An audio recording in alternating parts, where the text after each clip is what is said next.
berjemur Pak. Berjemur.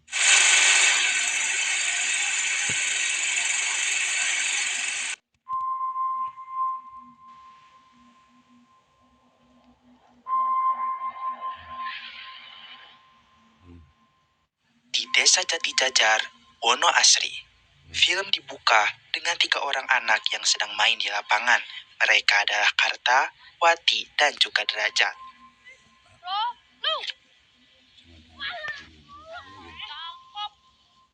Karta, Derajat, Talia, Mesuruki.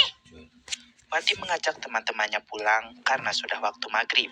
Karta dan Derajat tidak mau, malah asyik bermain. Sana nanggung nih. Oh gitu? Kita kan berangkat bareng. Pulangnya ya bareng lah. Wati pun pulang duluan. Ketika itu, tongkat kayu terlempar hingga ke dalam hutan.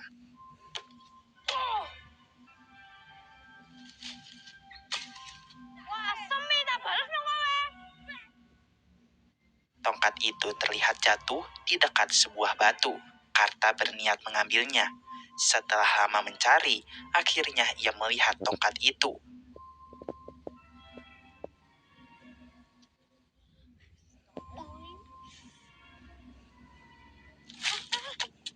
Tanpa sengaja, tongkatnya tersenggol masuk ke dalam sebuah lubang.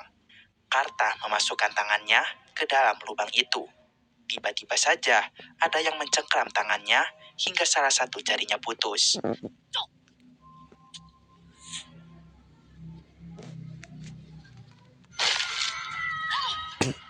Di saat itu, Wati yang sedang pulang sendirian, seketika badannya ditarik oleh sesuatu. Ia pun jatuh, lalu terseret cukup jauh.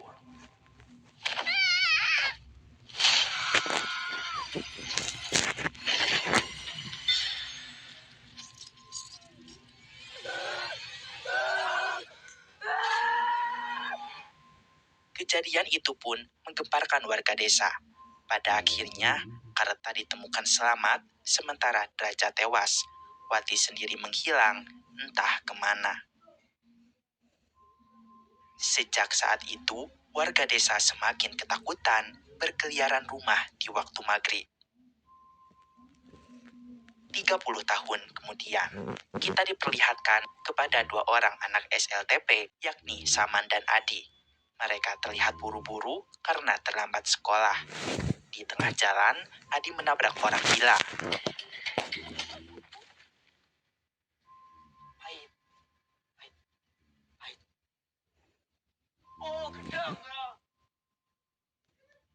Ternyata ia adalah Karta, anak yang jari manisnya putus 30 tahun yang lalu. Kini ia tumbuh jadi dewasa, namun agak sedikit gendeng.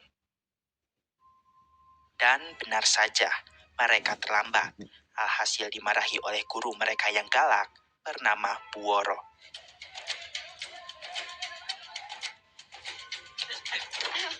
Sudah jam berapa ini? Mereka boleh masuk ke dalam kelas, tetapi sepulangnya sekolah, mereka harus menjalankan hukuman dulu. Hukumannya adalah menulis di papan tulis. Saya tidak akan terlambat lagi sampai barisan bawah. Ayu, teman sekelas, mengejek mereka saat itu. Ayu adalah murid teladan. Di saat semua murid pulang, ia menyelesaikan sebuah latihan soal dan meminta Buworo untuk memeriksanya.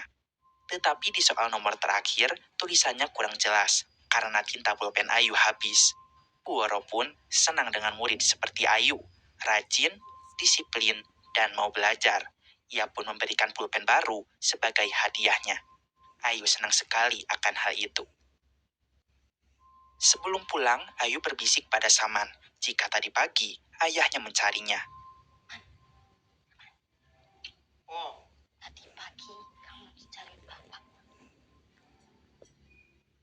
Saman seketika teringat jika ia lupa mengantarkan madu ke warung Pak Marto, yakni ayahnya Ayu. Jangan ngobrol. Cepat, isi. Madu itu titipan dari kakaknya, yaitu Samiun, untuk dijual di warung Pak Marto, yang mana uang hasil penjualan madu itu dipakai untuk kehidupan sehari-hari keluarganya Saman. Kali ini Pak Marto memaklumi kesalahan Saman. Tapi jika besok Saman lupa mengirimkan madunya lagi, maka tidak ada kata maaf lagi baginya. Kemudian Ayu izin pada bapaknya untuk mengantarkan makanan kepada pamannya. Pak Marto memperingati sebelum maghrib sudah harus pulang. Ayu mendengar Saman mengeluh. Jika gara-gara Buworo, ia sampai lupa harus mengirimkan madu. Ayu berkata, Saman yang terlambat, kenapa Buworo yang disalahkan? Lagi pula, Buworo itu niatnya baik, agar mereka belajar disiplin. Itu maksudnya baik loh. Biar kalian lebih disiplin. Kemudian, sebuah mobil lewat di hadapan mereka yang memberitahukan bahwa besok ada pertunjukan wayang di kampung sebelah. Saman dan Adi pulang lewat hutan. Adi selalu takut jika melewati hutan itu, karena disinilah tempat Pak Karta kehilangan satu jarinya saat 30 tahun yang lalu. Ketika bercerita, tiba-tiba Saman menghilang. Kemudian terlihat di belakang Adi, ada sosok hantu waktu maghrib. Gak lucu loh, Man. Asem. Saman berkata, setan itu gak ada. Kalau ada di sini, tak gebukin setannya, ucap bocil bermulut sompral itu.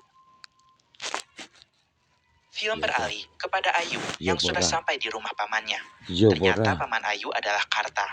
Karta kini tinggal di tengah hutan sendirian. Ia lebih suka menyendiri daripada berbaur dengan warga desa. Maka dari itu, Ayu selalu mengirimkan makanan untuknya. Saat itu, karena sudah waktu maghrib, Karta menyuruh Ayu untuk pulang. Wis, balik. Selang surut. Balik. Balik.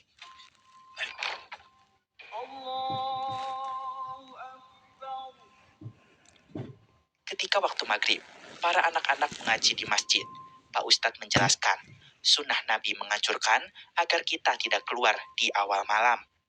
Atau bisa disebut waktu maghrib. Sunnah Nabi menganjurkan supaya kita tidak keluar di awal malam. Di waktu maghrib itu banyak setan-setan berkeliaran. Kemudian seorang anak bertanya, jika kita mau sholat ke masjid bagaimana? Itu adalah pertanyaan yang bagus. Ustadz menjawab, maka dari itu datanglah ke masjid lebih awal. Jika bisa sebelum azan. Selama menunggu waktu maghrib, kita bisa melakukan berbagai ibadah, seperti membaca Quran, zikir, dan lain sebagainya. Dengan itu pula, kita bisa sekalian berlatih disiplin. Intinya jangan keluar rumah di waktu maghrib, kecuali jika akan pergi ke masjid. Sementara itu, Saman tidak pergi mengaji karena harus mengurus ibunya yang menderita sakit stroke. Sang ibu hanya bisa terbaring di kasur, bahkan untuk makan pun Saman harus suapi. Kemudian, pintu terbuka dengan sendirinya.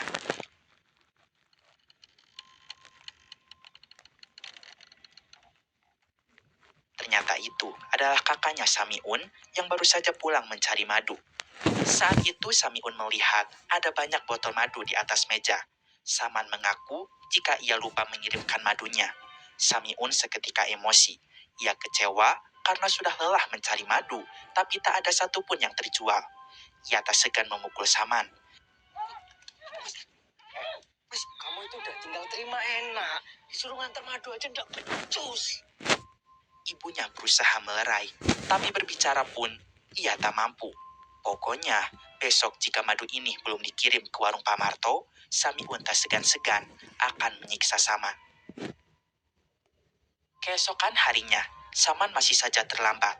Kali ini ia bawa madunya. Nanti sepulang sekolah akan ia antar ke warung Pak Marto. Tak sesuai harapan, sepulangnya sekolah, mereka berdua malah dihukum oleh Buworo karena tadi terlambat masuk kelas. Saman memohon agar Buworo mengizinkannya mengantarkan madu ini dulu ke warung Pak Marto. Nanti jika sudah, ia akan balik lagi untuk bersih-bersih toilet. Namun dengan tegas, Buworo berkata tidak. Selama toilet masih kotor, mereka berdua tidak boleh meninggalkan sekolah ini. WC ini belum bersih. Kalian berdua tidak boleh pulang. Titik. Akhirnya madu itu pun tidak terkirim lagi, karena mereka baru pulang ketika hari sudah maghrib. Daripada dimarahi Samiun, Saman memilih nonton wayang ke desa sebelah. Mereka pun mendapatkan tumpangan oleh supir mobil pick-up. Ketika itu, Adi mengajak Saman untuk sholat maghrib dulu. Saman berkata nanti saja dijamak di masjid desa sebelah. Film beralih kepada Buoro yang baru saja sampai di rumahnya. Ketika itu, ia langsung menyentuh mesin tiknya untuk menyelesaikan tugas. Saat di perjalanan, Adi berkata, seandainya Buoro tidak ada, pasti hidup mereka lebih merdeka. Bisa mancing ikan sepuasnya, dan yang pasti jika terlambat, tidak ada yang marah-marah. Saman berkata benar, guru itu lebih baik gak ada, atau sekalian mati aja. Kalau perlu ya, si guru bajigur itu gak cuma minggat, biar mati sih, San. Mak, muncungmu itu Saman. Saman mengucapkan hal itu tepat saat azan maghrib berkumandang. Tak lama kemudian, mobil tiba-tiba oleng karena ban kempes. Sementara itu, setelah tugas selesai, Buoro berniat ambil air wudhu untuk melaksanakan sholat maghrib. Ia heran karena pintu rumahnya tiba-tiba terbuka lebar.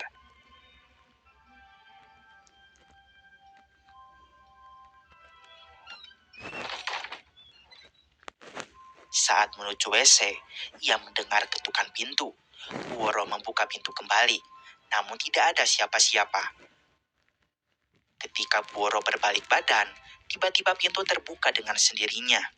Seketika, sosok setan waktu maghrib datang. Buoro pun diserang setan tersebut sampai akhirnya tewas.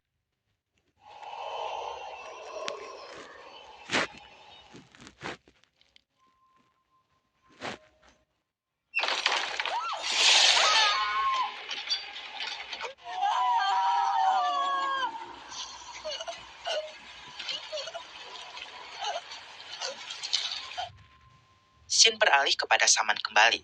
Saat itu mereka mendapatkan kabar jika Buoro baru saja meninggal. Mau kemana? Ini loh, mau ke Jajang. Buoro kecelakaan. Saman terkejut mendengar itu. Ia takut Buoro mati karena ucapannya. Akhirnya mereka tidak jadi nonton wayang. Jadinya nonton Buoro meninggal. Jasad Buoro ditemukan mengenaskan dengan bau busuk menyengat, sampai Pak Hansip muntah-muntah. Jangan-jangan Buoro meninggal karena omongan kita tadi. Ngawur kamu, Di. Keesokan harinya, jasad Buoro akan segera dimakamkan. Saat sedang dibacakan Yasin, Saman diteror oleh hantu Buoro.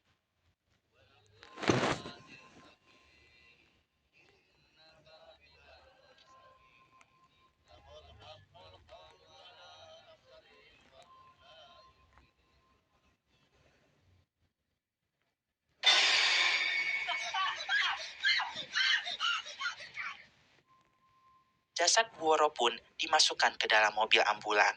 Saat itu, Saman melihat keranda Buoro sudah berantakan.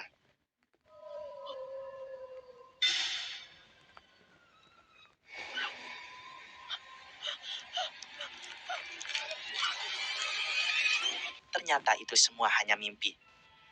Setelah dari pengajian itu, Saman mengaku tidak enak badan. Adi pun datang ke rumahnya untuk menjenguk. Adi pun sering kepikiran jika Buoro mati gara-gara ucapan mereka ketika malam itu. Mulai saat itu, Saman sering diteror oleh hantu Buoro.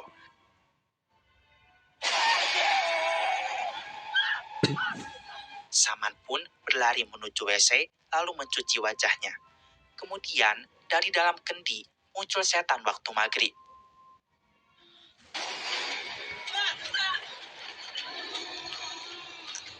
Setan itu pun merasuki tubuh Saman. Ayu merasa galau karena guru kesayangannya meninggal secara tiba-tiba. Ia terus menatapi pulpen pemberian Buoro.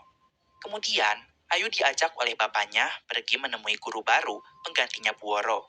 Guru itu bernama Bu Ningsih. Ia akan menggantikan Buoro mengajar anak-anak SLTP Jati Jajar.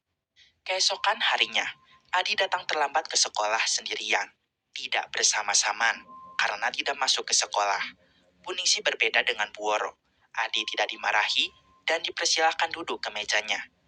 Ayu merasa kurang suka dengan Bu Ningsih karena tidak disiplin.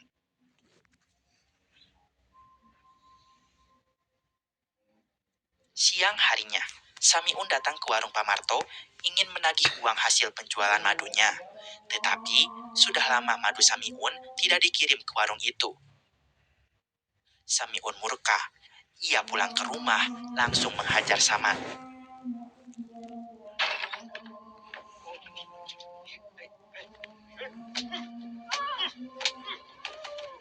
Saman yang terbawa emosi seketika kerasukan. Ia menikam kakaknya menggunakan pisau secara bertubi-tubi.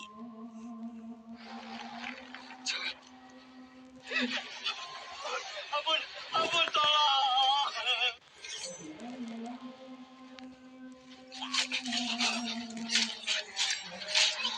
Samiun tewas di tangan adiknya sendiri. Saman yang kerasukan berkeliaran keluar rumah. Tibalah ia di rumah Pak Lurah. Ia pun membunuh ayam-ayam yang ada di sana. Kemudian setelah itu, ada adegan Karta menggantungkan sebuah jimat di rumah Saman. Saat waktu subuh, Pak Marto mendengar suara keributan di depan tokonya. Saman sudah ada di sana sambil membentur-benturkan kepalanya. Kemudian, Saman memberikan sebungkus botol. Bukannya berisi madu, botol-botol itu berisikan darah ayam. Kemudian Saman kabur.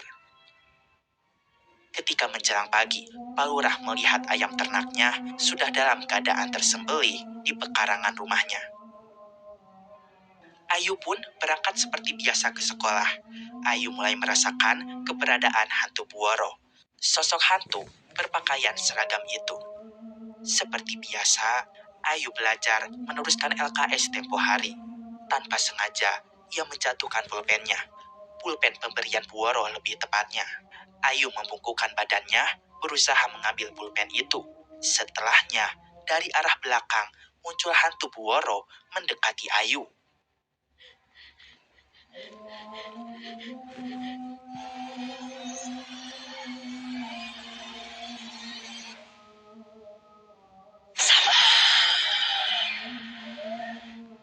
Ayu merasa tidak fokus dalam pembelajaran hari ini. Sepulangnya sekolah, ia bergegas menuju rumah. Ayu melihat ada Pak Lurah dan juga Pak Hansip. Pak Marto melaporkan bahwa ia mendapatkan kiriman dari Saman beberapa botol berisi darah. Setelah dicek, itu adalah darah ayam. Jika Saman yang mengirimkan botol itu, berarti ia juga pelaku yang membunuh ayam-ayam Pak Lurah. Maka dari itu, mereka semua bergegas menuju rumah Saman.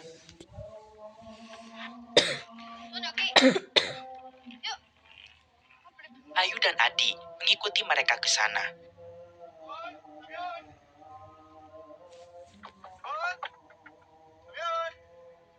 Sesampainya, Pak Marto melihat ada sebuah jimat tergantung di rumah Saman. Kemudian setelah itu, bukannya Saman yang mereka temukan, tetapi malah mayat Samiun. Mayatnya sudah membusuk selur, sehingga Pak Hansip muntah-muntah. Adi seketika tahu di mana Saman berada. Mereka sering mancing di sungai, dan ternyata benar, Saman berada di sana. Saman yang tengah terasuki seketika tak sadarkan diri. Man,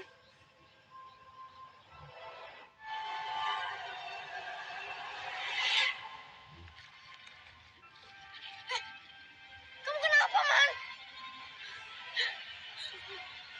Saman pun dibawa oleh Pak Lurah karena dituduh membunuh kakaknya sendiri dan juga ayam-ayam Pak Lurah.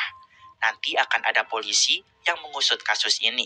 Selama menunggu polisi datang, Saman pun dikurung di dalam gudang milik Pak Lurah. Bu Ningsih pun datang karena prihatin dengan keadaan Saman. Pak Lurah berkata, sejak tadi Saman hanya diam dan nembang-nembang gak jelas.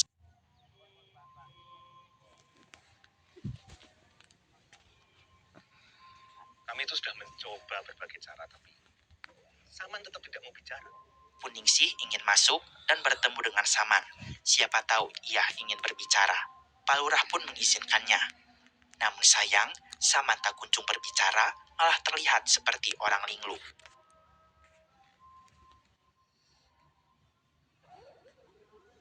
Di dalam gudang, Saman pun kerap mendapatkan teror dari hantu Samiun dan juga Buoro.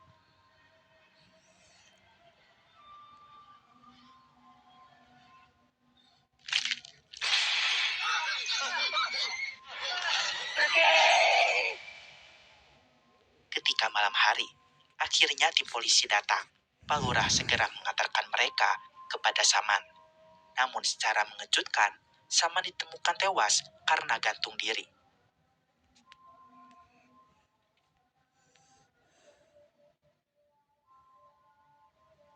Adi sangat bersedih atas kepergian Saman. Ia adalah satu-satunya sahabat yang selalu ada dalam keadaan sedih ataupun senang. Mulai hari itu, Adi harus terbiasa tanpa kehadiran Saman di dalam hidupnya. Adi terus bersedih dan sering melamun. Adi boleh merasa sedih seperti ini, tapi jika ada apa-apa, bisa diceritakan kepada Bu Ningsih. Ibu cuma bisa membayangkan apa yang Adi rasakan. Kalau memang Adi butuh teman untuk bicara, Bu bersedia untuk mendengarkan Adi. Bu Ningsih pun perhatian. Nilai Adi pada semester ini sangat rendah dibanding teman-teman yang lainnya. Bu Ningsih akan memberikan jam tambahan untuk Adi supaya bisa mengejar ketertinggalannya. Adi pun belajar di kelas sampai waktu maghrib. Saat itu, Bu Ningsih izin pulang sebentar untuk sholat maghrib. Sementara Adi bisa sholat di dalam kelas.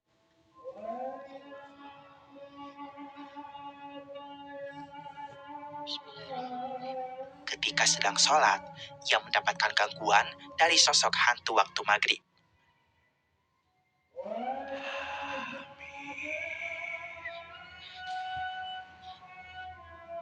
Adi yang ketakutan membatalkan sholatnya. Kemudian segera mengemasi barang-barangnya.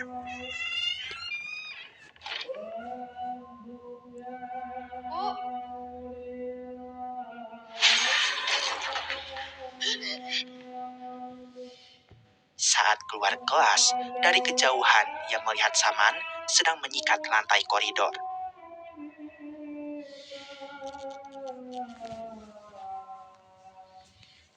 Secara perlahan Saman mendekat, meminta pertolongan Adi.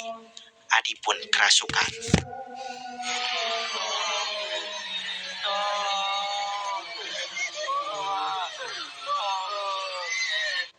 Ketika waktu subuh, Pak Hasan, ayahnya Adi, melihat anaknya membentur-benturkan kepalanya ke arah tembok. Apa?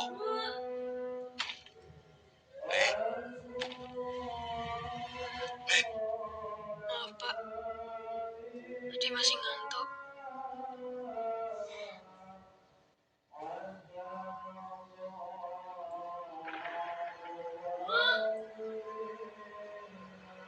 Saat menuju masjid, Hasan melihat Karta sedang mengintip anaknya melalui sebuah celah. Kemudian terlihat jika Karta telah menggantungkan jimat di rumah Adi. Siang harinya, Adi sekolah seperti biasa. Namun dari awal sampai akhir pembelajaran, ia hanya terdiam. Ketika jam pulang pun, Adi tetap duduk di bangkunya. Ketika di koridor, tiba-tiba pulpen Ayu terjatuh ke bawah lantai.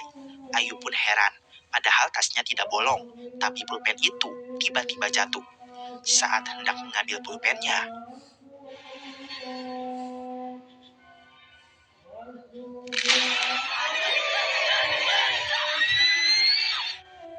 Ayu seketika teringat kepada Adi. Ternyata benar saja, Adi sudah tidak ada di mejanya. Ayu pun segera mencari-cari Adi. Ketika itu, Ayu bertemu dengan Karta yang ingin berkata sesuatu. Ketika waktu maghrib, Adi muncul mendatangi seorang anak bernama Bondan yang masih main di luar rumah.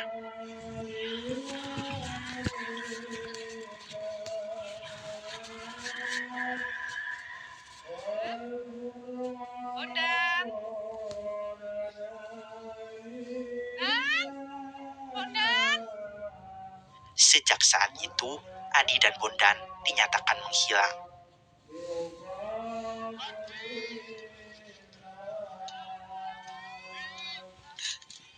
Bondan pasti ketemu.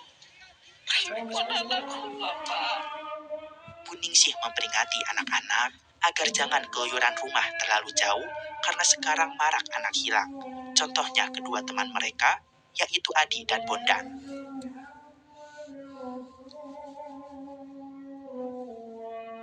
Ayu disuruh oleh Karta untuk memberikan jimat ini kepada Bu Ningsih. Bu Ningsih seketika ketakutan.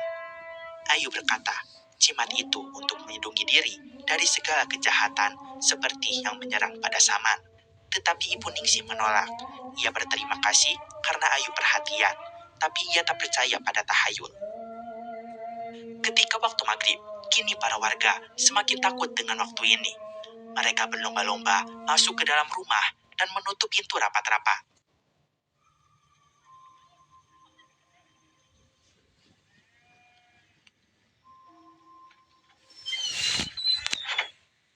Sementara itu, Ayu pergi sholat berjamaah ke masjid. Padahal ayahnya sudah melarang karena kini tengah banyak kasus anak hilang di waktu maghrib. Ayu berkata, jika ia niatnya baik, akan sholat berjamaah di masjid. Jadi ia yakin akan dilindungi oleh Allah Subhanahu wa Ta'ala. Ia ingin berdoa agar Adi dan Bondan segera ditemukan. Dengan bermodalkan nekat, Ayu pun pergi dari rumahnya menuju masjid menggunakan sepeda. Di masjid ketika akan memukul beduk, Pak Lurah melihat ada darah menetes. Ia menemukan Bondan berada di dalam bedugan. Pak Ustaz! Pak Ustaz! Astagfirullah. Ayo tolong. Di sisi lain, tanpa disangka-sangka, di pertengahan jalan, Ayu melihat Adi baru saja membunuh seekor hewan menggunakan celurit. Secara perlahan, Adi mulai mendekatinya. Ayu tidak punya pilihan lain selain berlari. Kemudian, Ayu meninggalkan sepedanya, lalu berlari dengan kencang, berusaha menyelamatkan diri. Jujur, ini adalah adegan yang bikin greget ketika nonton filmnya. Adi berlari lebih cepat daripada Ayu. Sementara Ayu berlari seperti di dalam mimpi. Larinya begitu sangat lambat dan hampir saja tersayat celurit Adi. Beruntung Ibu Lurah melihatnya, kemudian menyelamatkan Ayu dari kejaran Adi.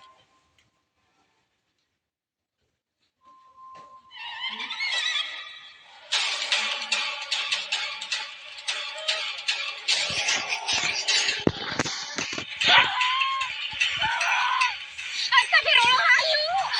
Astagfirullah! Ayu!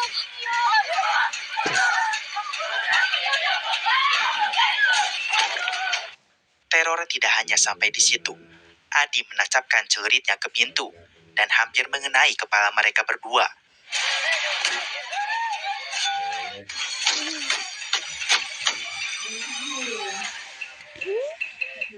Lalu, Bu Lurah baru ingat jika pintu belakang belum dikunci.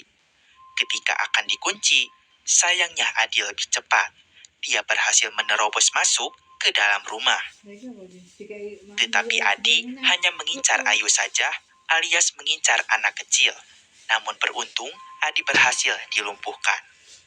Sementara itu, Pak Marto mendengar keributan di depan rumah. Ia pun menemukan sesuatu terbungkus kain kafan. Ternyata itu adalah jasad Saman.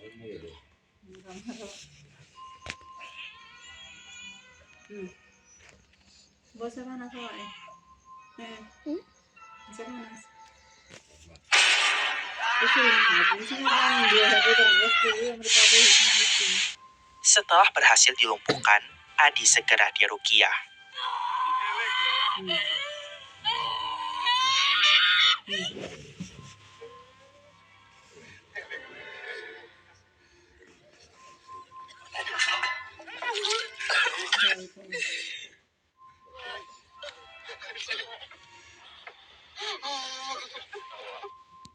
Berbicara soal Bondan, ia pun sudah ditemukan. Ia berada di dalam beduk masjid dengan keadaan berlumuran darah. Setelah sadar, Bondan sempat bercerita bahwa ia dilumuri darah hewan oleh Adi. Kemudian ia dibawa ke kuburan Saman, yang mana kuburannya dibongkar, lalu jasad Saman dibawa ke rumah Pak Marto. Mereka rasa ada yang ingin main-main dengan desa ini. Banyak sekali teror-teror aneh yang sudah terjadi. Pak Kasan seketika teringat dengan Karta yang berdiri di depan rumahnya saat subuh tadi. Ia melihat Karta menggantungkan jimat ini. Pak Marto berkata bahwa ia pernah melihat jimat itu juga di rumahnya Saman saat mereka menemukan Samiun. Berarti sudah jelas semua teror ini pasti ada kaitannya dengan Karta. Mereka berbondong-bondong masuk ke dalam hutan untuk melabraknya.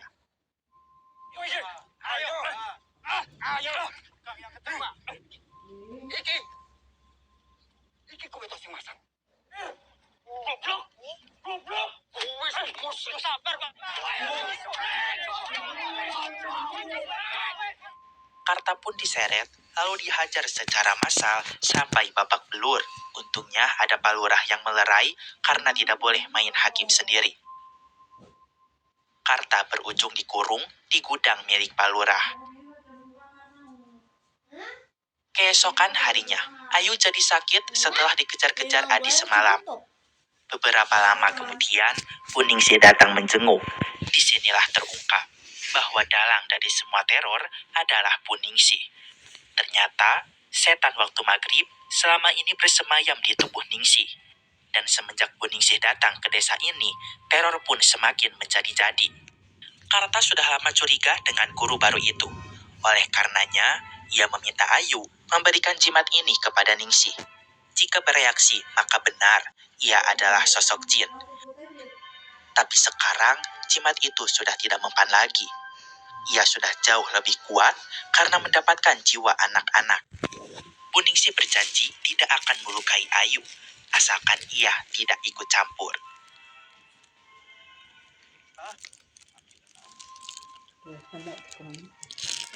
Ketika waktu maghrib, Ayu menyelinap masuk ke gudang Pak Lurah. Ia ingin memberitahukan Karta bahwa Puningsih adalah dalang dari semua ini. Sementara itu, di rumahnya, Adi terasuki kembali. Kemudian suara azan maghrib berkumandang. Karta selalu teringat kejadian buruk di masa lalu, sehingga sering memberontak.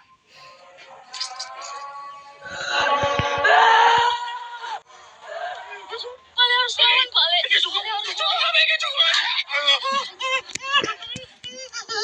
Ayu meminta pamannya untuk melawan rasa takutnya. Karena musuh Karta bukan suara azan, bukan Gusti Allah. Setelah itu, Karta memukul Pak Hansip dari arah belakang. Mereka berdua bisa melarikan diri. Karta akan datang ke rumah Ningsih, sementara Ayu akan pergi ke rumah Adi. Tapi ternyata Adi sudah tidak ada di rumahnya. Sementara itu, Karta melihat sosok setan waktu maghrib di meja rias Puningsih. Ningsih ternyata adalah Wati, sosok anak perempuan yang menghilang terseret 30 tahun yang lalu. Saat itu, Wati melihat Derajat sudah dalam keadaan tewas. Karena tidak mau menjadi korban, Wati kecil pun memilih bersekutu dengan setan.